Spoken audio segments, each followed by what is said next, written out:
यसलाई हामीले एकदम सत्य तथ्य तपाईँहरू निर्धक्क हुनुहोस्, पीडितको संरक्षण गर्ने, पीडितलाई न्याय दिलाउने, कानुनी जसले गरेका गल्ती गरेका छ त्यसलाई चाहिँ कानुनी कठघरामा ल्याउनको लागि चाहिँ हामीले प्रहरीबाट गर्नुपर्ने कर्तव्य हामी अवश्य निर्वाह गर्छौं।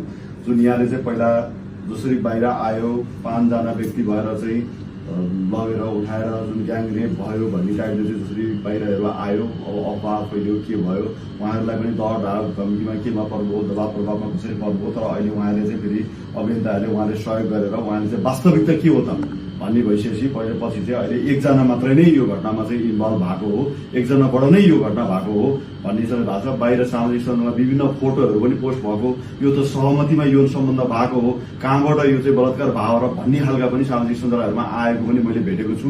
म यहाँलाई के स्पष्ट गराउन चाहन्छु भने जो नाबालिग हुनुहुन्छ उहाँको उमेर जम्मा 16 वर्ष मात्रै हो।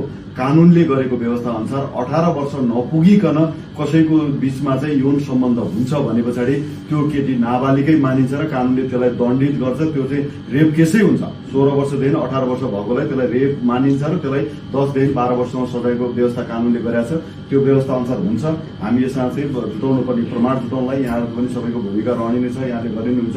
उहाँलाई फेरि गएर त्यही समाजमा गएर फेरि शान्तपूर्ण बस्न पाउने, आफ्नो व्यवसाय गर्न पाउने, आफ्नो जीविकोपार्जन गर्न पाउने वातावरणको सिर्जना गर्नलाई हाम्रो तर्फबाट हामी पहल गर्छौं। हामी उहाँहरूको संरक्षण पनि गर्छौं र त्यहाँका जुन स्थानीय मान्छेहरू उहाँहरू हुन्छन् उहाँहरूले पनि अब त्यस्तो कुनै द्वेष भाव नराखेर अपराध भएको छ, त्यहाँ 2टा घटना भएको छ, एउटा बलात्कार भएको छ, त्यही बलात्कारसँग जोडेर फेरि त्यहाँनिर चाहिँ अब आक्रोशमा भएर त्यति बेला आफ्नो मान्छेलाई चाहिँ बलात्कार गरेको देख्दै गर्दा फेरि त्यहाँ त्यो समूहले चाहिँ त्यहाँ फेरि स्थानीय मान्छेहरू चाहिँ फेरि आक्रोशमा आएर त्यहाँ अर्को घटना भएको छ, त्यहाँ जनमानी उद्योग भएको छ।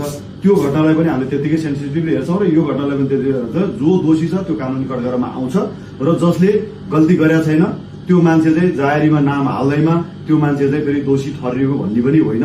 भोलि अनुसन्धानबाट छुट्टिँदै जाँदा फेरि जो दोषी हुन्छ त्यो कानुनी दायरामा आउँछ। यहाँहरू सबैलाई धन्यवाद। यहाँले अब फेरि पनि हामीलाई यहाँको भूमिका, यहाँको सहजीकरणको लागि चाहिँ फेरि हामीले अनुरोध गर्छौँ। फेरि भोलि पनि उहाँलाई भिक्टिमलाई सहयोग सपोर्ट गर्ने कुरा फेरि हामीलाई कति मान्छेहरू चाहिँ यहाँ फेरि भेट्नुपर्ने होला, साक्षीका कुराहरू होला, त्यही गाउँमा जानुपर्ने होला। त्यसको लागि यहाँ फेरि हामी सपोर्ट हामीले मान्छौँ पनि। प्रहरी एक्लैमा आफैले केही पनि गर्न सक्दैन। यहाँ जस्तो मान्छेको पनि हामीलाई अभियन्ताहरूको पनि हामीलाई सपोर्ट हुनुहुन्छ। सबै मिलेर उहाँहरूलाई चाहिँ पीडितलाई न्याय दिलाउने कुरामा हामी सबै एक ठाउँमा छौँ भन्ने म प्रतिबद्धता दिलाउँछु र यो जाहेरी अहिले भर्खरै हामी यहाँ दर्ता गर्छौँ र प्रतिवादीलाई पनि हामी अहिले बाहिर उपचार भइरहेको छ, हाम्रै संरक्षणमा छ, हाम्रो प्रहरीको निगरानीमै छ। हामी उसलाई पनि तत्काल लिएर आएर तत्काल हामी उसलाई चाहिँ म्याथअप गरेर चाहिँ कारवाही अगाडि बढाउँछौँ। धन्यवाद।